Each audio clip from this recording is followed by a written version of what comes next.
Hello friends, welcome back बच्चों। तो पहले बच्चों स्टार्ट कर रहे हैं नया लेक्चर। बाबू सब सामने देखना, एक चीज समझना। बेटा कल हमने बात करी थी, जब डिवेंचर को इशू करते हैं एज कोलेटरल सिक्योरिटी तो उसका अकाउंटिंग ट्रीटमेंट क्या होता है। हम दो जर्नल एंट्री कर रहे थे, लोन लेते टाइम एक और बेटा डिवेंचर इशू करते टाइम एक। Bank to bank loan, debenture suspense to debenture, यही एंट्री कर रहे थे बाबू। अगर ये डिवेंचर जब हम एंट्री करते हैं डिवेंचर सस्पेंस टू डिवेंचर में एक बात बोल रहा था बाबू, जो मैंने कहा था ये याद रखने के लिए हमारे बेटा, ये डिवेंचर कैसे डिवेंचर होते हैं? Dead debenture. ये जिंदा कब हो जाएंगे बेटा? जब हम डिफॉल्ट करना शुरू करेंगे बेटा, ठीक है ना। हमेशा एक बात का ध्यान रखना, पहले मेरी तरफ देखो। मान लो बेटा आपने 25 लाख रुपए का लोन लिया, ठीक है, और 35 लाख रुपए के डिवेंचर इशू करे, एंट्री क्या करोगे? Bank to bank loan 25 lakh, debenture suspense to debenture 35 lakh.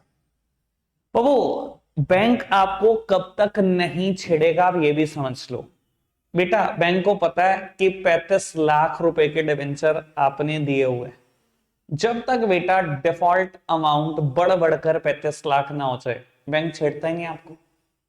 Bank को तो पूरी श्योरिटी है 35 लाख के डिवेंचर पड़े हुए हैं, उसको क्या टेंशन है। तो वो डिफॉल्ट चलता रहा चलता रहा चलता रहा, ब्याज ही नहीं दे रहे, प्रिंसिपल तो भूल जाओ, ब्याज ही नहीं दे रहे, ब्याज पहुंच गई 10 लाख रुपए। अब क्या करेगा? अब बैंक अपना राइट एक्सरसाइज करेगा। अब बैंक क्या करेगा बेटा? इन 35 लाख के डिवेंचर को जिंदा मान ले। समझ में आई बेटा बात? मैंने 25 लाख का बैंक लोन लिया, किस्त ही नहीं दे रहा हूं, ब्याज चढ़ी जा रही है चढ़ी जा रही है। अब वो बैंक को ना टेंशन नहीं होती, जब तक ये ब्याज और प्रिंसिपल अमाउंट 35 लाख के दायरे में है तब तक बैंक घबराएगा। क्यों? क्योंकि उसका तो 35 लाख की सिक्योरिटी पड़ी है ना। और वो ये ब्याज चढ़ता रहा, जैसे ही ये ब्याज 10 लाख अब क्रॉस होने लगा, अब बैंक को लगेगा डर। बैंक क्या करेगा? अब वो अपना राइट एक्सरसाइज करेगा, ये 35 लाख के डिवेंचर जिंदा हो जाएंगे। ठीक है ना जी। मैंने क्वेश्चन दिया था होमवर्क, मुझे नहीं पता आपने किया कि नहीं किया, इसी पर बेस्ड था, मैं तो चाह रहा था करके आओ। लोग करते हैं बेटा। बाबू कहते हैं Volvo limited issued 20,000 9% debenture of 100 each as collateral security for a loan of 15 lakh from HDFC bank. The company was unable to repay the loan on which interest payable was 5 lakh as on 31st of March 22. HDFC Bank on 31st of March 22 exercised the right vested in it by way of debenture being issued as collateral security. Pass the necessary journal entry. तो वो कहता है 20 लाख रुपए के debenture दिए थे Volvo limited ने, 20,000 debenture, 100 रुपए वाले 20 लाख के, 15 लाख का लोन लिया था। अच्छा, जब 15 लाख का लोन लिया होगा, एंट्री क्या की होगी? Bank to bank loan. दूसरी एंट्री डिवेंचर की, डिवेंचर सस्पेंस टू डिवेंचर। कहता है 31 मार्च 22 तक 5 लाख रुपए का इंटरेस्ट भी पेंडिंग हो गया, आप दे नहीं रहे। देखो अब टोटल अमाउंट बढ़ के 20 लाख हो गया ना। अब बैंक को डर लगना शुरू होगा ना कि अगर अब ना देगा तो मेरे हाथ में कुछ नहीं है, 20 लाख तक तो मैं सिक्योर्ड हूं। अब बैंक क्या करेगा? अपना राइट एक्सरसाइज करेगा, अब ये डिवेंचर जिंदा हो जाएंगे बेटा। ठीक है ना जी।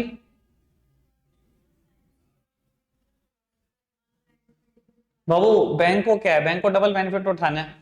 अगर डिवेंचर इश्यू हो जाएंगे, बैंक का अच्छा फायदा है ना बाबू। मैंने ना, आपने ना कभी वो मेरे बैच अटेंड नहीं किए गए, मैं हमेशा बताता हूँ इस चीज को, बैंक कभी विश्वास नहीं रखता प्राइमरी सिक्योरिटी बेचने में, कभी भी विश्वास नहीं रखता। मनी एंड बैंकिंग में बताऊंगा दोबारा, कभी भी विश्वास नहीं रखता बैंक। क्यों? क्योंकि बेटा जब आप बैंक सिक्योरिटी बेचता है ना, हमेशा वहां पे सेटिंग हो जाती है। याद हो अगर आपको, मैंने बताया हुआ है। ठीक है ना। होता क्या है, बैंक ने आज न्यूज़पेपर में निकाल दिया कि मैं ऑक्शन करानी है इस चीज की। होगा क्या बेटा? 10 जने प्रेजेंट हो गए, पहली बात तो सारे लोग अनअवेयर है, जितने अवेयर है बेटा बाबू वो सब सेटिंग कर लेते हैं। आपकी ऑक्शन शुरू होने से पहले 10 बंदे प्रेजेंट, सब मिल जाते हैं कि कोई भी बोली नहीं लगाएगा।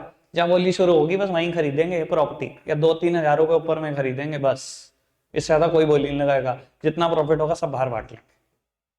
अब मान ले बेटा आपकी सिक्योरिटी अमाउंट जितनी भी पड़ी है वहां पे 20 लाख 25 लाख, बाबू बोली करेंगे 10 लाख, कोई लगाकर 10 लाख 2,000, कोई भी आगे नहीं बढ़ेगा। 10 लाख 2,000 में बैंक को मजबूरी में बेचनी पड़ेगी, बाद में वो 25 लाख की बेच के खा जाएंगे। बैंक को तो लॉस ही होता है हमेशा सिक्योरिटीज बिकवा कर। करूंगा मैं बात इसकी और डिटेल में, फिलहाल अभी अकाउंट्स का मुद्दा नहीं है। ठीक है, तो वो समझ में आई है आपको बात? ठीक है, अब 1 मिनट मेरी तरफ देखना। जब आपने 15 लाख का लोन लिया, एंट्री करी बैंक टू बैंक लोन, ठीक है, जब बेटा डिवेंचर दिए एज कोलेटरल सिक्योरिटी तो एंट्री करी डिवेंचर सस्पेंस टू डिवेंचर, ये सब काम हो रखा था बेटा। आज 31 मार्च 2022 कहता है आपके डिवेंचर मतलब एचडीएफसी बैंक ने वो राइट एक्सरसाइज कर दिया और डिवेंचर को जिंदा कर लिया। क्यों? क्योंकि आपने बेटा 5 लाख रुपए की ब्याज भी नहीं, 15 लाख का प्रिंसिपल अमाउंट भी एज इट इज खड़ा।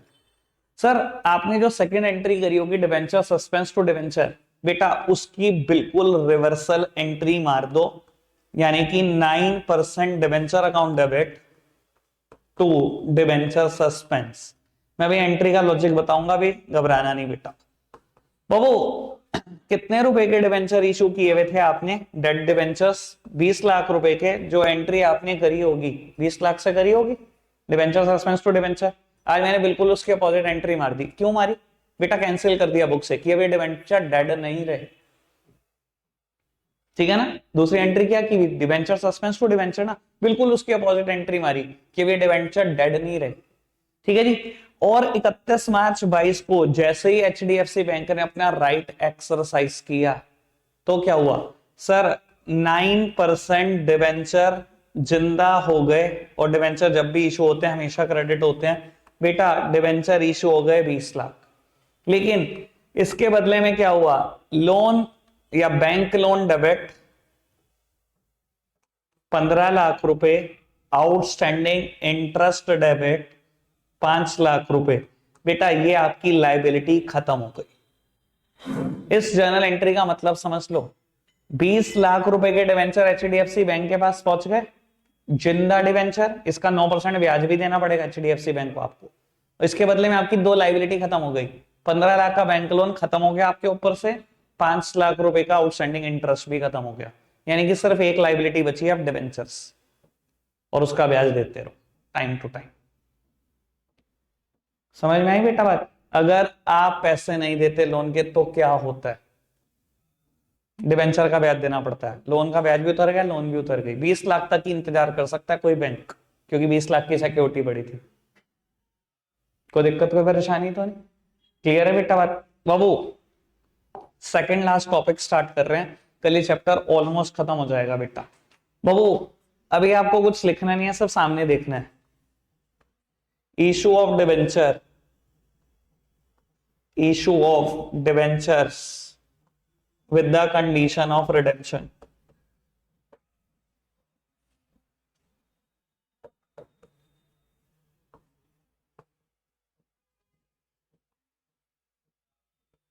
लो बेटा सामने देखना। बाबू आपने 9% डिवेंचर इशू करे बेटा, जिस दिन डिवेंचर इशू होते हैं उसी दिन तय हो जाता है कि रिडेम्पशन कैसे होने वाली है, उसी दिन, ठीक है जी। आज बेटा 2020 में कंपनी ने 1 अप्रैल 2020 को 9% डिवेंचर इशू करे, इसका मतलब समझते हो आप कि हर साल 9% ब्याज देना है, हर साल। मान लो बेटा तय हुआ, आज ही कंडीशन लिखी गई है कि ये इसका रिडेम्पशन होगा 15 साल के बाद, तो बेटा वो कंपनी क्या करेगी? पहले साल के बाद ब्याज देगी, दूसरे साल के बाद ब्याज देगी, तीसरे साल के बाद ब्याज देगी, 14 साल तक यही चलेगा। 15वें साल ब्याज भी देगी और प्रिंसिपल अमाउंट भी वापस करेगी, यानी कि जिस दिन इशू होता है उस दिन तय हो जाता है रिडेम्पशन कब होगा। रिडेम्पशन मतलब रीपेमेंट कब होगी इस डिवेंचर, उसी टाइम तय हो जाता है। और अगर रिडेम्पशन में कोई टर्म्स एंड कंडीशन है तो वो भी तय हो जाती है, ठीक है ना जी। सर टर्म्स एंड कंडीशन में क्या हो सकता है बेटा? ऐसा हो सकता है ना कि रिडेम्पशन एट प्रीमियम हो, ऐसा हो सकता है क्या ना, रिडेम्पशन एट प्रीमियम हो बेटा। अच्छा एक बात बताओ, इशू पे अगर प्रीमियम है फायदा है कंपनी के लिए नुकसान? फायदा। 100 की चीज दे रहा हूं 110 ले रहा हूं, फायदा। डिस्काउंट दे रहा हूं इशू पे, फायदा है नुकसान? नुकसान। 100 की चीज दे रहा हूं, ले रहा हूं पैसे 90। बाबू प्रीमियम पर रिडेम्पशन फायदा है नुकसान? नुकसान। समझते हो ना, प्रीमियम पे रिडेम्पशन। बेटा 100 रुपए लिए थे इशू के टाइम पर, 100 रुपए का डिवेंचर दिया था, वापसी कर रहा हूं 110, प्रीमियम पर रिडेम्पशन कर रहा हूं, नुकसान कर रहा हूं। और अगर डिस्काउंट पर हो रिडेम्पशन तो वैसे तो फायदा है, पर बेटा प्रैक्टिकली कोई भी खरीदेगा ही नहीं फिर आपके डिवेंचर। आप कहोगे कि देते टाइम आपने मुझे डिवेंचर दिया, मैंने 100 आपको दिए, मैं कहूं डिस्काउंट पे करूंगा रिडेम्पशन, वापसी 90 करूंगा, कोई खरीदेगा? कोई डिवेंचर ही नहीं खरीदेगा आपके, तो प्रैक्टिकली पॉसिबल चीज नहीं है। समझ में आती है बेटा बात? क्लियर है बाबू? अब बड़ी सिंपल सी बात है, इशू और रिडेम्पशन इनमें कुछ पंगे हो सकते हैं बेटा, वही डिस्कस कर रहे हैं हमने। ठीक है जी बाबू, ऐसा हो सकता है डिबेंचर इशू हो एट पार और रिडेम्पशन भी हो एट पार। इशू हो बेटा एट प्रीमियम, रिडेम्पशन हो बेटा एट पार। इशू हो एट डिस्काउंट, रिडेम्पशन हो बेटा at par. Issue at par, redemption at premium, at premium.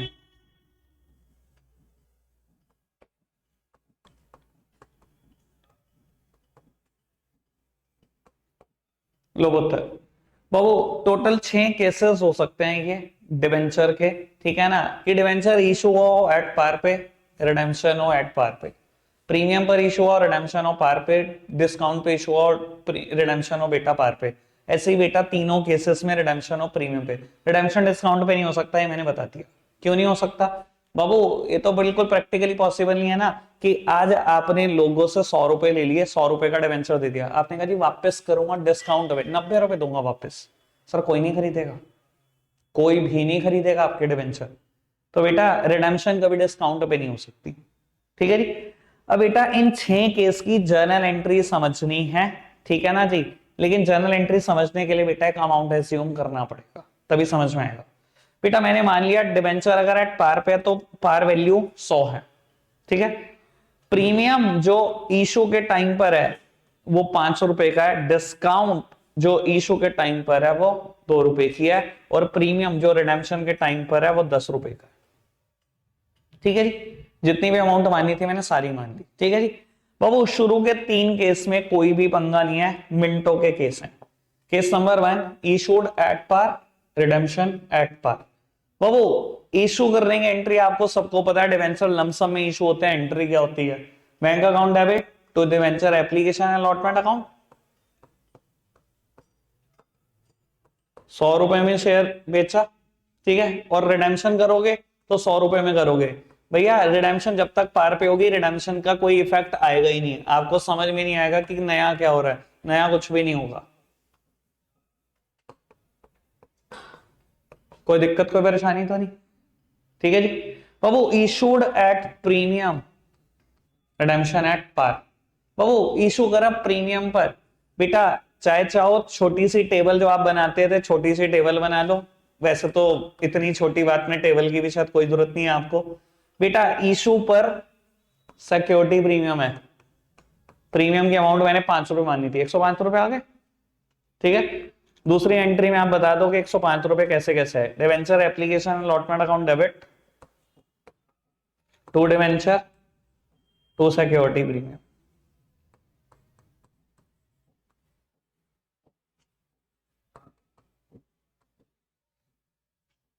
₹105 आए हैं, डिवेंचर के सामने हमेशा फेस वैल्यू 500 रुपए प्रीमियम के, कोई दिक्कत तो नहीं, नॉर्मल एंट्री कर रहे हैं जितनी करते थे। बाबू issued at discount, redemption at par. बाबू 2 रुपए की डिस्काउंट है, bank account debit, debenture application allotment account. एक सेकेंड,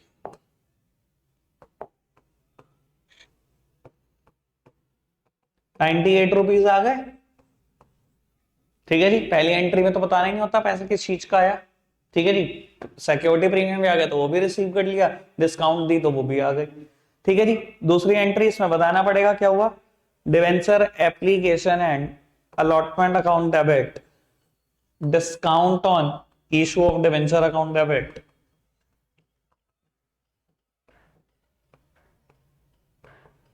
टू डिवेंचर्स, 100 रुपए का डिवेंचर है, डिवेंचर के सामने हमेशा फेस वैल्यू 2 रुपए की डिस्काउंट थी, ₹98 आए डिवेंचर एप्लीकेशन और अलॉटमेंट के, कोई दिक्कत तो नहीं। जब जब बेटा रिडेम्पशन पार पर हुआ कोई चेंज नहीं पड़ा, वही एंट्री है। ठीक है जी, पार पर इशू करा bank to debenture application, debenture application to debenture. ठीक है जी वो अगर प्रीमियम पर इशू किया बैंक टू डिवेंचर एप्लीकेशन, लेकिन बेटा प्रीमियम जोड़कर 105 से एंट्री करी और दूसरी एंट्री में debenture application debit to debenture to SPR, discount है तो ये लिखा हुआ। ठीक है जी। अब बेटा जब रिडेम्पशन होता है प्रीमियम पर तो क्या दिक्कत होती है बाबू? अब ही नई बात है, अब यही समझना है बेटा आपको, और कुछ नहीं समझना। ठीक है जी बाबू। Issued at par, redemption at premium, तो क्या दिक्कत होगी? लो जी समझते हैं। पहली एंट्री में अभी भी कोई चेंज नहीं है। Bank account debit to debenture application and allotment account. बाबू डिबेंचर इशू हुआ है पार पे, 100 की जीत 100 में। दूसरी एंट्री अभी तक क्या करते थे बाबू? जो अभी तक एंट्री करते थे वो पहले as it is debenture application allotment account debit, एक लाइन छोड़कर मैं लिख रहा हूं टू डिबेंचर्स। अब आराम से सुनना सर, अभी तक यही एंट्री करते थे। ठीक है जी। अब कहता है रिडेम्पशन हुआ प्रीमियम पर, यानी कि बेटा वापसी में ना 110 वापस कर रहे। डिवेंचर खरीदते टाइम बाबू 100 रुपए का बेच दिया, पब्लिक ने 100 का खरीद लिया, लेकिन जब वापस करोगे तो 110 वापस करोगे। सर मुझे आज ही पता लग गया ना इशू करते टाइम की मुझे नुकसान हो गया 10 रुपए का। पहले बताओ आज पता लग गया कि नहीं इशू के टाइम पे? ठीक है, चाहे मैंने 15 साल का पैसे वापस करने, पर ये तो पता लग गया ना 10 का नुकसान होगा। बाबू सबसे पहले लाइबिलिटी बुक करो, premium on redemption of debenture account. मैंने लाइबिलिटी बना दी कि मुझे 15 साल के बाद 10 रुपए फालतू वापस करने, बना ली लाइबिलिटी। ठीक है जी। और बेटा क्योंकि यही लाइबिलिटी मेरा लॉस भी है, तो बेटा मैंने डेबिट कर दिया। दुनिया के सारे नुकसान डेबिट होते हैं, फ्री का 10 रुपए का नुकसान खा रहा हूं। Loss on issue of debenture account debit. काम की बात सुनना जरूर बेटा। वो बहुत सारे बच्चे इसको पता नहीं क्यों लिख देते हैं sir loss on redemption of debenture account debit. बेटा loss on issue of debenture ही लिखा है, आंखें खोल के देख लो। बच्चे कहते हैं इशू के टाइम पर। बेटा इशू के टाइम पे तो पता लग गया लॉस हो गया। समझ में आई बात? Loss on redemption of debenture कभी लिखना, loss on issue of debenture लिखना है। इशू के टाइम पर ही लॉस हो गया, मुझे तो पता लग गया है ना आज ही लॉस हो चुका है। इशू के दिन ही पता लग जाता है कि रिडेम्पशन किस कंडीशन पे होनी है। क्लियर है बेटा बात? समझ में आती है बात? बाबू fifth case, issued at premium, redemption at premium. पर इशू का प्रीमियम है 500 रुपए, रिडेम्पशन का प्रीमियम है 10 रुपए। ठीक है जी बाबू। इशू हुआ प्रीमियम पर, बेटा पहली एंट्री में कोई फर्क नहीं है। Bank account debit to debenture application allotment account, पैसे आ गए बेटा 105 रुपए। दूसरी एंट्री जितनी अभी तक करते थे पहले उतनी एंट्री तो कर ही लो। Debenture application allotment account debit to debentures to SPR, वह पूरा ही लिख लो सिक्योरिटी प्रीमियम। बाबू 105 रुपए का डिवेंचर बेचा, 100 रुपए डिवेंचर के सामने हमेशा फेस वैल्यू, 5 रुपए कमा लिए मैंने इशू से। लेकिन जब रिडेम्पशन करनी है तो कितना ही करनी है? 110। नुकसान खा रहे हो बेटा? नुकसान खा रहा हूं। सबसे पहले लाइबिलिटी बना लो, premium on redemption of debenture account. Liability बना दी, 10 रुपए देने पड़ेंगे मेरे को, आज ही बना लो लाइबिलिटी, चाहे 15 साल बाद देने। और ये बेटा मेरा नुकसान है, तो loss on issue of debenture account debit 10 रुपए। ऐड क्या हो गया? कुछ नहीं बेटा, जब भी प्रीमियम पर होगा ये दो चीजें ऐड होगी, एक डेबिट में एक क्रेडिट में। ठीक है जी। लास्ट केस काम का केस, बेटा issued at discount, redemption at premium. बाबू इशूड एट डिस्काउंट, एंट्री करी, पहली एंट्री में कोई चेंज नहीं है। Bank account debit to debenture application allotment account, वो 98 रुपीज आ गए आपके पास।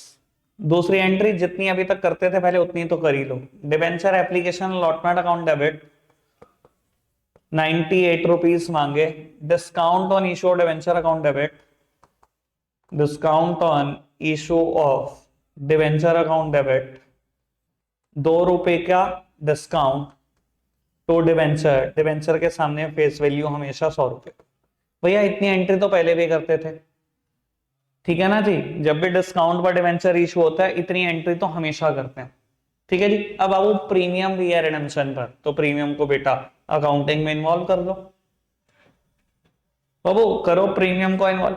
बेटा प्रीमियम देना है, लाइबिलिटी बना लो, ठीक है जी। और बेटा उतना ही लॉस है मेरा जितना प्रीमियम मेरे को देना है। Loss on issue of debenture account debit 10 रुपए। एक बात और बाबू, सिक्स्थ केस में ना एक और चीज यूनिक है, ये भी समझ लो। इशू के टाइम पर डिस्काउंट तो देना वो भी नुकसान, रिडेम्पशन के टाइम पर प्रीमियम देना वो भी नुकसान, दोनों ही नुकसान है। वो बहुत सारी बुक्स क्या करती हैं, इस ये वर्ड ही नहीं लिखती डिस्काउंट ऑन इशू डिवेंचर, वो सीधा लिखती है loss on issue debenture, discount की भी अमाउंट उसमें और रिडेम्पशन का प्रीमियम भी उसमें। यानी कि हमारी बुक भी यही करती है। हमारी बुक में देखना बेटा लॉस ऑन इशू डिवेंचर 12 लिखा होगा सीधा इस केस में। पर बेटा मैं उसको लिखने में विश्वास नहीं रखता, मैं अलग अलग बताने में विश्वास रखता हूं कि कितना मुझे रिडेम्पशन पर लॉस होगा और कितना मेरे को इशू के टाइम पर लॉस होगा। समझ में आई? इशू के टाइम पे डिस्काउंट देना भी लॉस है और प्रीमियम रिडेम्पशन के टाइम पे प्रीमियम देना भी लॉस है। तो वो अगले 4 इलस्ट्रेशन इसी पर बेस्ड है, ठीक है। मैंने 26 किया, शायद 30 तक यही है, फटाफट से करके दिखा दो चारों। रखेंगे सिर्फ आज के लिए इतना ही। Bye bye.